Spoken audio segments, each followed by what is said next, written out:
Sabi nga nila, yung pag-vlog daw, hindi po to sprint no, na pangmadalian lang. Kaya nag-stop po ako, siguro mga mahigit isang taon din. Medyo traffic guys kasi ginagawa pa hanggang ngayon dito yung kalsada. Ayan.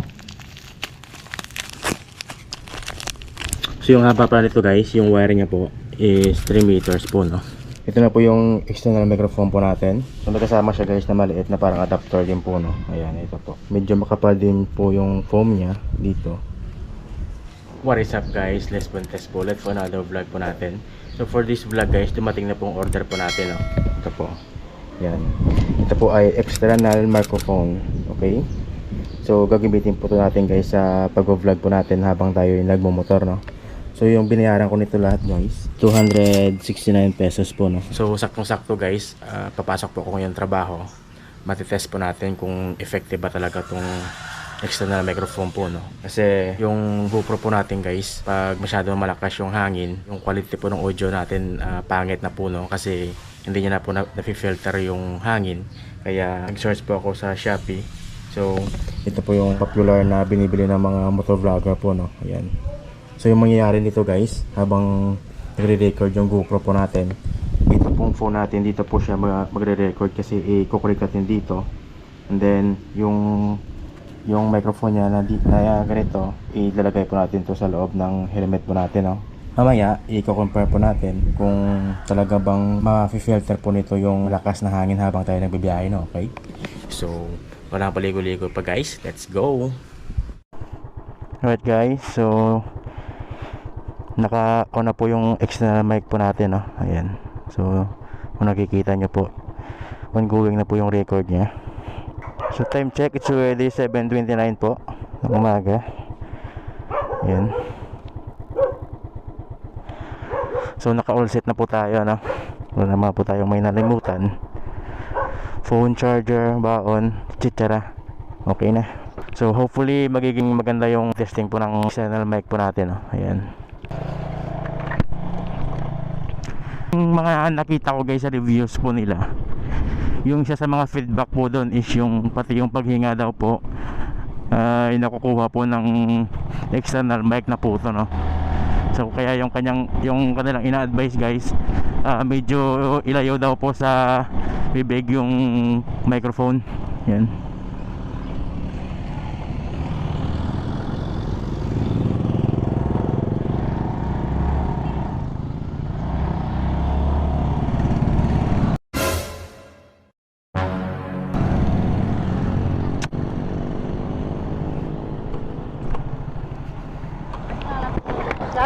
Ha? Litres yan. Okay nga. Di pa ko na lang diyo. Kaya maabot sa subong mo tapos katang mo sa bulak ko sang ipapilis. Sige chat lang ko. Oo. Oh, si mo oh. Oo. Abot sa subong nga. Oo. Tenay. So hindi pa natin dito guys malalaman no.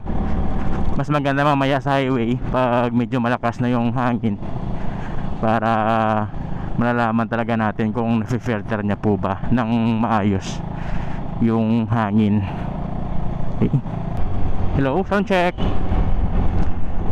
Sana maganda na talaga yung quality nito no. Kasi yung talagang pang GoPro, yung talagang pang GoPro guys, napakamahal po. Yung kanilang media mode yung tawag doon, umaabot guys sa 4,000. Yan. Kasi wala pong external microphone na kagaya po nito yung ginagamit natin ngayon, na direct yung pagsaksak no. So sa GoPro Hero 9 po, kailangan talaga bumili ng media mode, tsaka doon ka magsasaksak ng inyong mga napiling mga external microphone po no. Kaya nag-search po ako sa mga Google, sa YouTube, kung ano ba yung alternative way na makapag motovlog na gamit yung mga budget friendly na mga external microphone no. So ito po yung isa sa mga napili ko, kasi yung idea na nagre-record ka gamit yung GoPro nyo, and then nagre-record ka din no sa cellphone po natin, and then sa pag-edit po, dun mo na lang po tawag dito, isasabay yung audio sa video, no? Ayan. Kumbaga separate yung pagre-record ng video sa audio po natin, okay?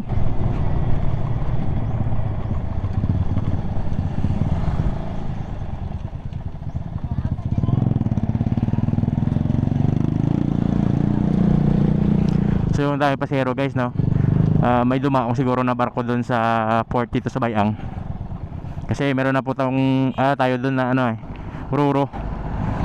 So 5 times a week na po, I mean everyday na po yung biyahe. Di kagaya ng mga unang pagbukas, nasa 2 days per week lang yung biyahe. So ngayon po araw-araw na yata.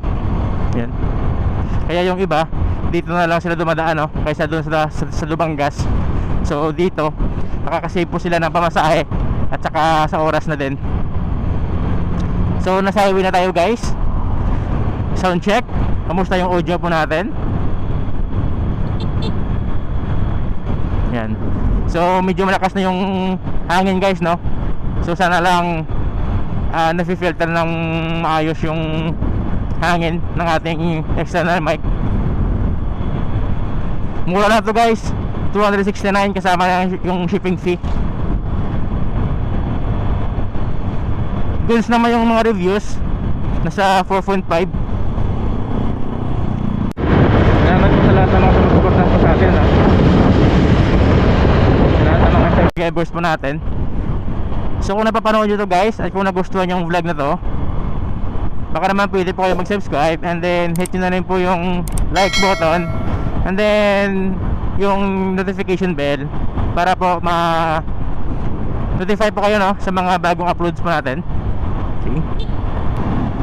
So flag ceremony na ng mga kids.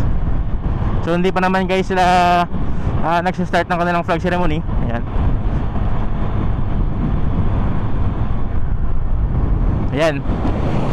So malakas na yung hangin guys, no? Kamusta pa ba yung audio po natin? Okay pa ba?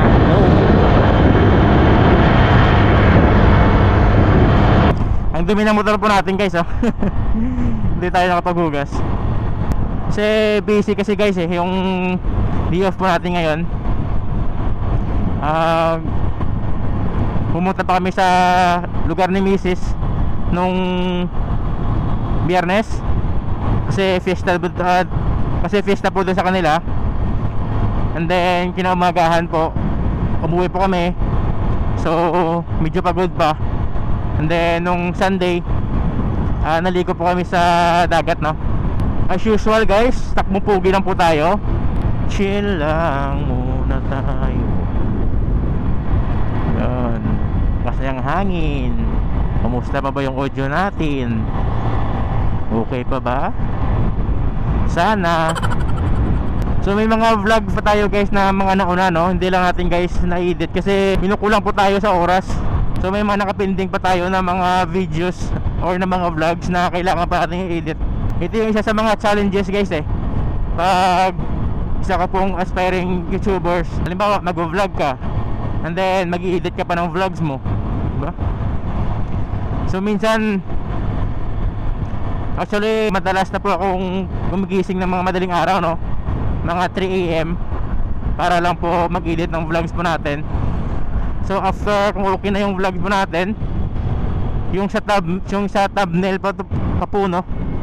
Yung sa thumbnail po minsan umaabot pa ng mga 1 o 2 oras pag i-edit.